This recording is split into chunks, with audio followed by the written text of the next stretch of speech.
આપણા ચેનલ પર આપ સૌનું સ્વાગત છે। લોકડાઉનની પરિસ્થિતિમાં બહારે જવાનું લોકડાઉન થયું છે, પણ આપણા વિચારશક્તિનું લોકડાઉન નથી થયું। તો આપણે આપણા કાર્ય પર લોકડાઉન ન થવા દઈએ અને આપણે આપણા કાર્યોમાં આગળ વધીએ। ઘરે બેસીને પણ કાર્ય થઈ શકે, અમે પણ કરીએ છીએ અને તમે પણ કરશો, તો ખૂબ સરસ કાર્ય કરો તે માટે સૌને શુભેચ્છા। આજે આપણે જોવાના છીએ Coulomb law in vector form, એટલે કે કુલમ્બનો નિયમ સદિશના રૂપમાં। તો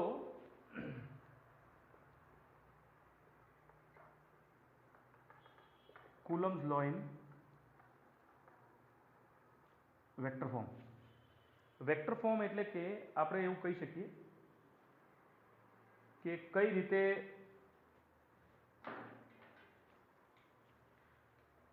આપણા પાસે સદિશના રૂપમાં આ કુલમ્બનો નિયમ આપણે એપ્લાય કરી શકીએ છીએ એની દિશા સાથે।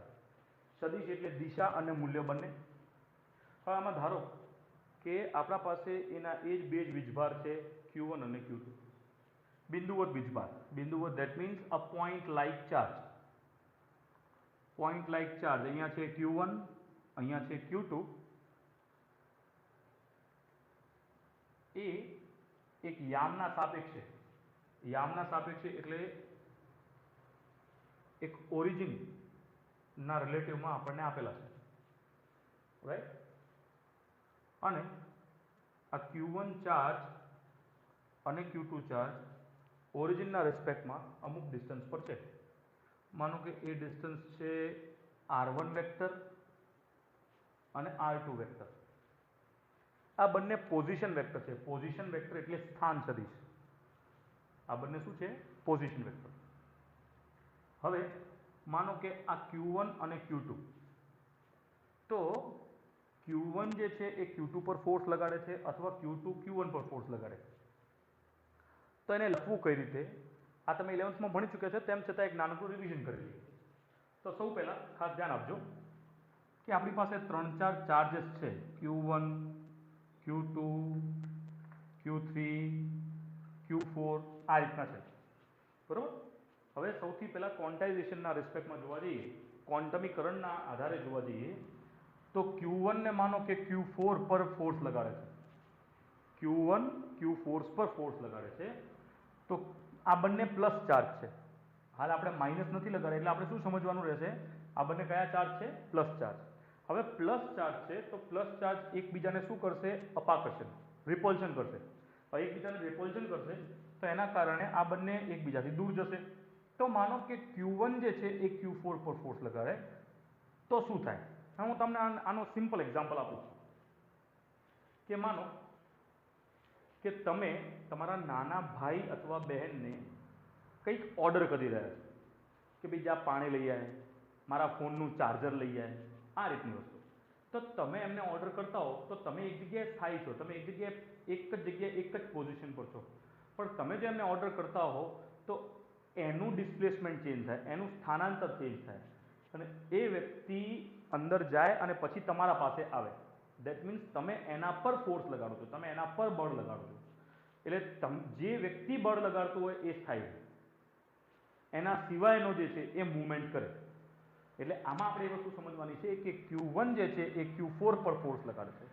Q1 Q4 પર ફોર્સ લગાડતું હોય દેટ મીન્સ આને ઓર્ડર કરે કે ભાઈ દૂર જા, એટલે આ દૂર જાય, આ રિપલ્શન માટે, અપાકર્ષણ માટે।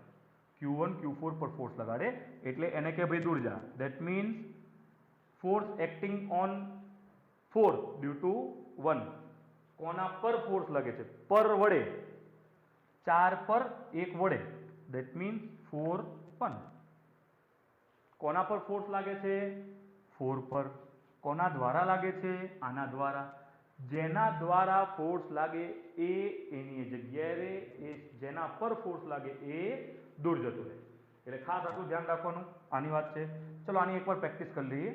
જો માનો કે Q2 ફોર્સ લગાડે છે Q1 પર, કોણ ફોર્સ લગાડે છે? Q2, એટલે એની જગ્યાએ કોણ રહેશે? Q2।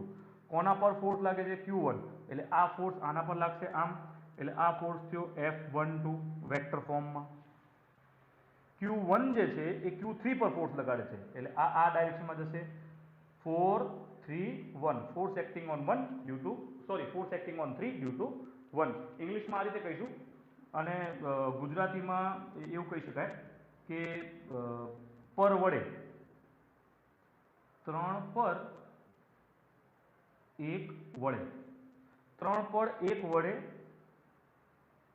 બળ લાગે છે. એટલે આપણે આને કહીએ F31. 3 પર 1 વડે એટલે આપણે ખાલી એટલું યાદ રાખવાનું, પર વડે જેના પર લાગતું હોય એ દૂર જાય અથવા તો નજીક આવે. જો હવે આની જગ્યાએ અહીંયા માઇનસ હોય, આ જગ્યાએ માઇનસ હોય તો આ ડાયરેક્શન થઈ જાય, અહીંયા માઇનસ હોય તો આ ડાયરેક્શન થઈ જાય, અહીંયા માઇનસ હોય તો આ ડાયરેક્શન થઈ જાય, બસ ડાયરેક્શન ચેન્જ થાય એટલું આપણે ધ્યાન રાખવાનું રહેશે. તો એના આધારે આપણે પાછા આપણા ટોપિક પર આવતા રહીએ. તો આપણે સૌથી પહેલા કોઈ પણ એક જ વસ્તુ શીખીએ છીએ. માનો કે એક પર 2 વડે, આના પર આના વડે, એટલે આ ડાયરેક્શન આવશે આપણે પાસે F12. બરોબર.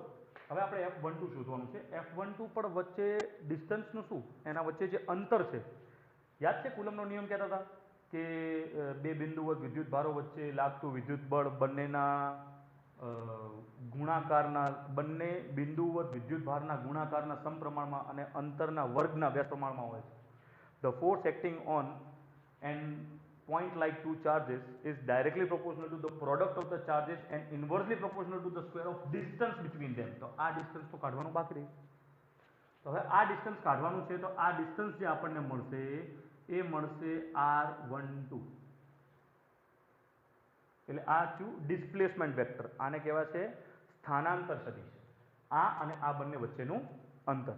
સ્થાનાંતર એટલે અંતિમ સ્થાન માઇનસ પ્રારંભિક સ્થાન, final position minus initial position. તો ફાઇનલ પોઝિશન આ, ઇનિશિયલ પોઝિશન આ. એના રિસ્પેક્ટમાં આપણે આગળ વધીએ.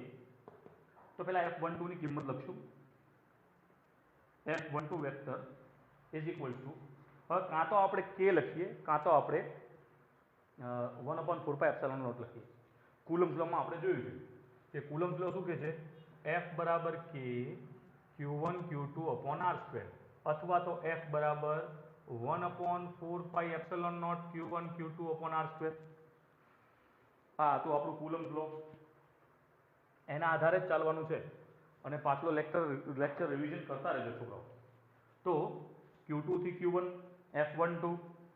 હવે F12 છે તો અહીંયા આપણે એવું લખી શકીએ that is 1/4πε0. એપ્સિલોન શું છે છોકરાઓ? પરમિટિવિટી. પરમિટિવિટી ક્યાં? શૂન્ય અવકાશમાં. એટલે પરમિટિવિટી ઇન વેક્યુમ જેની કિંમત છે 8.85 × 10⁻12, બરોબર, અને k ની કિંમત 9 × 10⁹. તો 1/4πε0 Q1 Q2 upon R². એટલે આપણા પાસે આ કિંમત છે that is R12 નું સ્ક્વેર. હવે આ જે પણ છે એ કઈ દિશામાં છે? આ દિશામાં. તો આપણે આ દિશા લખવી પડશે that is R12 કેપ. બરોબર. આ થઈ ગયું આનું વેક્ટર ફોર્મ.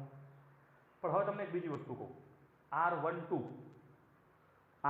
એટલે શું? તો તમારા પાસે એક જ સદિશમાં હોય R12, તો એ લખવું હોય તો એનો મતલબ શું થાય? તો R12 નો મતલબ થાય છે R1 vector minus R2 vector, અને સાથે આ યુનિટ વેક્ટર છે. આ છે એકમ સદિશ. એકમ સદિશનો મતલબ એ થાય છે કે દાખલા તરીકે માનો કે આ A કેપ છે. A કેપ આપણે શોધવું છે તો A કેપમાં A કેરેટ અપોન મૂલ્ય A કેરેટ, એટલે A અપોન A આ રીતનું થાય. A upon A. તો હવે આપણે વાત કરીએ આગળ. તો આના આધારે આપણે એકમ સદિશમાં આ કિંમત શોધીએ તો શું થશે? તો R12 કેરેટ શોધવું હોય તો R1 vector minus R2 vector upon માનાંકમાં R1 vector minus R2 vector. અને આ પણ આપણા પાસે માનાંકમાં આવે. માનાંક ધેટ મીન્સ મેગ્નિટ્યુડમાં. તો આ કિંમત થઈ. હવે એક આની કિંમત આપણે અહીંયા વર્ગમાં મૂકશું અને આ કેપની કિંમત આપણે અહીંયા મૂકશું. તો શું થાય છે એ જોઈએ. તો જુઓ, આપણા પાસે આ બંને કિંમત આમાં મૂકીએ તો F12 force acting on 1 due to 2 1 પર 2 વડે 1 પર 2 વડે આ 2 થાય છે, 1 અહીંયાથી દૂર જતો રહેશે, તો F12 1/4πε0 Q1 Q2 આ તો એમનું એમ જ રહેશે. અહીંયા R12 જે છે એ સ્ક્વેરના ફોર્મમાં જોવા જઈએ તો R12 ની કિંમત આપણે મૂકીએ તો R1 વેક્ટર માઇનસ R2 વેક્ટરનો whole square dot R1 vector minus R2 vector upon માનાંકમાં R1 vector minus R2 vector, માનાંક દેટ મીન્સ મેગ્નિટ્યુડ, રાઈટ. તો હવે આ પણ મેગ્નિટ્યુડમાં છે, આ પણ મેગ્નિટ્યુડમાં છે, આ બંનેનું મલ્ટિપ્લિકેશન થશે તો અહીંયા મલ્ટીપ્લાય થઈ જશે, તો આપણા પાસે આ વેલ્યુ આવી F12 is equals to 1/4πε0 Q1 Q2 upon R1 vector minus R2 vector whole cube in bracket R1 vector minus R2 vector in bracket.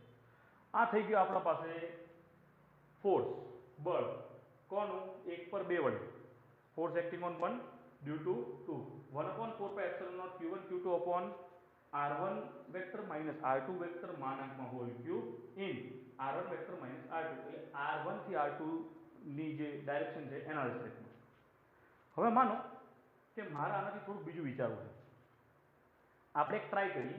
શું ટ્રાય કરીએ કે આપણે આ ડાયરેક્શનમાં બતાવ્યું પણ હવે મારે ફાઇન્ડ આઉટ કરવું છે આ ડાયરેક્શનમાં F21, બરોબર, F21 એટલે પહેલા આ જે વસ્તુ હતી એવું આપણે કહી શકીએ કે શું કહેવાય, 1 પર 2 વડે 1 પર 2 વડે લાગતું બળ. હવે એ જ રીતે 2 પર 1 વડે લાગતું બળ. હવે મારે આ શોધવું છે, તો હવે આ શોધવું હોય તો શું થશે એ ખાસ ધ્યાન આપશું. એ જ રીતે સેમ ટુ સેમ જે રીતે આપણે આને શોધ્યું એ જ રીતે આપણે નેક્સ્ટ શોધવાનું. તો હવે 2 પર 1 વડે લાગતું બળ, તો એનો મતલબ થાય છે F21. હવે F21 લખવું હોય તો જેમ આના માટે આની દિશા R12 માટેની હતી તો આના માટેની દિશા હશે R21 માટે. તો એ જ રીતે આપણે લખીએ 1/4πε0 Q1 Q2 upon R21 square R21 caret અથવા કેપ. અગેન આની આ સ્થિતિ એપ્લાય કરીએ ત્યાં તો જેમ R12 છે એમ અહીંયા R21 ની વાત કરીએ તો R21 that is equals to R2 minus R1 in magnitude માનાંકમાં R2 વેક્ટર R21 કેપની વાત કરીએ તો સ્ટાર્ટિંગમાં આપણે જોવા જઈએ એ પ્રમાણે R2 minus R1 in bracket upon R2 minus R1 મેગ્નિટ્યુડમાં. આ બંનેની વેલ્યુઝ આપણે આ ઉપરના ઇક્વેશનમાં મૂકી દઈએ. તો આને આપણે ઇક્વેશન નંબર આપી દઈએ 1, આને આપણે આપી દઈએ ઇક્વેશન નંબર 2. તો હવે આપણે આની કિંમતની વાત કરીએ તો આની કિંમત આપણે આમાં મૂકવાની છે તો આપણા પાસે શું બને છે તો F21 vector that is equals to 1/4πε0 Q1 Q2 upon મેગ્નિટ્યુડમાં R2 minus R1 square R2 minus R1 in bracket magnitude R2 minus R1 vector. હવે આ નીચેના જે ટર્મ છે એ મલ્ટીપ્લાય થઈ જશે તો એ આપણા પાસે શું થાય છે એ જોઈએ. તો હવે ડાયરેક્ટ અહીંયા લખી દઈએ F21 that is equals to 1/4πε0 Q1 Q2 R2 minus R1 in magnitude 3, બરોબર. અને અહીંયા જે છે એ આપણા પાસે થશે R2 minus R1 bracket close. હવે આ જે છે આને આપણે મેઇન ઇક્વેશન જે છે એ કેપિટલ એ બતાવી દઈએ અને આને પણ આપણે મેઇન ઇક્વેશન જે છે એ કેપિટલ બી બતાવીએ. કેપિટલ એ ઇક્વેશન ને કેપિટલ બી ઇક્વેશન આ બંનેમાં કંઈક ફરક છે. તો જો 1/4πε 1/4πε છે. Q1 Q2 Q1 Q2 એ પણ સેમ. Q1 Q2 માં Q2 Q1 કેમ નથી લીધું? કારણ કે મલ્ટીપ્લાય કરવાનું છે એટલે એમાં કશું કોઈ પ્રોબ્લેમ થશે નહીં. માનો કે આ કોઈ પણ એક માઇનસ હોય કે પ્લસ હોય તો એના રિસ્પેક્ટમાં એ વસ્તુ થઈ જાય, બરાબર? એ માઇનસ થાય, એના ઉપર આપણે નથી જતા. તો વસ્તુ એ છે કે R1 minus R2 R2 minus R1 મારે આને ચેન્જ કરવું છે. હવે નીચેના ડિનોમિનેટર એટલે ભાગાકારના નીચેના ભાગમાં આપણે જોવા જઈએ તો એને આપણે ચેન્જ કરીએ તો આ ચેન્જ કરીએ તો આ તો આપણા પાસે મેગ્નિટ્યુડમાં માનાંકમાં છે એટલે માઇનસ પ્લસ કશું રહેશે નહીં, કોઈ ચેન્જ નહીં થાય. પણ આ જે ઉપર જે ડાયરેક્શન બતાવવામાં આવી છે એને આપણે ચેન્જ કરીએ તો આગળ શું આવી જાય? માઇનસ. બરાબર? આગળ શું આવી જાય? માઇનસ. તો હવે આના રિસ્પેક્ટમાં આપણે વાત કરીએ તો અહીંયા શું થશે? તો જુઓ, મારે F21 જ લખવું છે.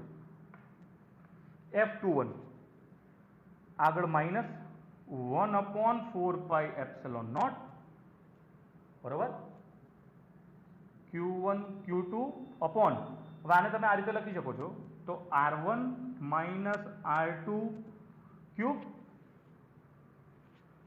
ઇન બ્રેકેટ R1 માઇનસ જગ્યા એક જ મિનિટ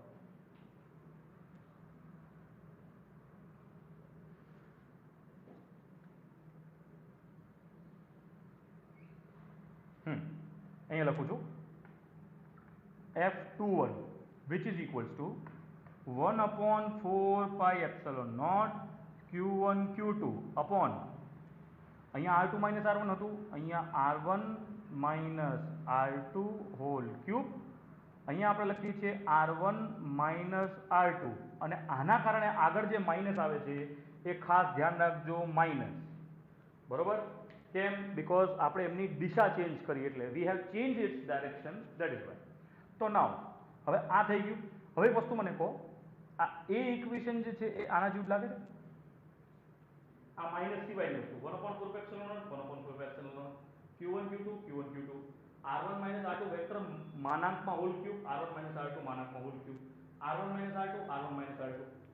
તો શું કરાશે? હવે કશું નહીં, ડાયરેક્ટ લખી શકાય લખવું હોય તો. that is F12 equals to minus F21 અને આ શું બતાવે છે? Newton third law. That means Coulomb law in vector form જે છે એ ન્યૂટન્સ થર્ડ લો ને પણ વેરીફાઈ કરે છે. હું ફટાફટ ક્વિક રિવિઝન લઈ લઉં છું, ફટાફટ ધ્યાન આપજો. આપણી પાસે બે ચાર્જીસ હતા Q1 Q2. આપણે બંને દ્વારા બંને પર લાગતું બળ આપણે શોધવાનું છે. તો સૌથી પહેલા આપણે લખીએ છીએ 1 પર 2 વડે લાગતું બળ. પર વડે યાદ રાખજો, કોના પર લાગે છે બળ? જે બળ લગાડે એ સ્થાયી, જેના પર બળ લગાડે એ આગુ પાછું થાય. રાઈટ? અગેન એક્ઝામ્પલ આપું, ચલો અગેન એક્ઝામ્પલ આપું તમને કે આ એક મેગ્નેટ છે, બરોબર? આ મેગ્નેટ બળ લગાડે છે એટલે આ સ્થાયી રહેશે અને આ એને ચોંટી જાય એવી વસ્તુ. તો માનો કે મારે આને આટલા દૂરથી સોરી એક મિનિટ, સ્ટેપલરની પિન લઈ લો. સ્ટેપલરની પિન એક જ મિનિટ લઈ લો. ચલો મિત્રો, અહીંયા આપ જોઈ શકો છો કે આ બળ લગાડે છે, આ મેઇન છે અને આ છે જેના પર બળ લાગે છે. હવે આને હું અહીંથી છોડી દઈશ તો આ ચોંટી જાય છે. જુઓ, મેં જાણી નથી છોડ્યું પણ એ આપ તમે જોઈ શકો છો અહીંયા ડાયરેક્ટ ચોંટી જાય છે. એટલે આને નથી હલાવતા, આ હલે છે. રાઈટ? એટલે જે બળ લગાડે છે એ સ્થાયી રહે છે, જેના પર બળ લાગે છે એ હલે છે. રાઈટ? તો એના રિસ્પેક્ટમાં આપણે જોવા જઈએ તો F12 1/4πε0 Q1 Q2 upon R12 square R12 cap 12 અને 12 નું સ્ક્વેર અને કેપની વેલ્યુ આના રિસ્પેક્ટમાં લખી છે. આ બંનેની વેલ્યુ આમાં પુટઅપ કરીએ છીએ. બંનેની વેલ્યુ પુટઅપ કરતા આપણા પાસે આ ડિનોમિનેટરમાં મલ્ટિપ્લિકેશન આવે છે. મલ્ટિપ્લિકેશનના કારણે અહીંયા શું થઈ જાય છે? ક્યુ. એ જ રીતે જે રીતે આપણે 12 નું ફાઇન્ડ કર્યું એ જ રીતે 21 નું ફાઇન્ડ કર્યું. ખાસ મેઇન વસ્તુ જોવાની એ છે કે F21 ઇક્વલ્સ ટુ માઇનસ કર્યું. કેમ માઇનસ કર્યું? કારણ કે આપણે આની ડાયરેક્શન ચેન્જ કરી દીધી. ડાયરેક્શન ચેન્જ કરતા આપણા પાસે એક વેલ્યુ આવી, that is F12 is equals to minus F21 અથવા F21 equals to minus F12, જે ન્યૂટન થર્ડ લો ઓફ મોશનને સેટિસ્ફાય સેટિસ્ફાઈ કરે છે, એને સોરી જે હોય doesn't matter. So Newton's third law of motion આમાં એપ્લાય થાય છે. તો this is an Coulomb's law in vector form.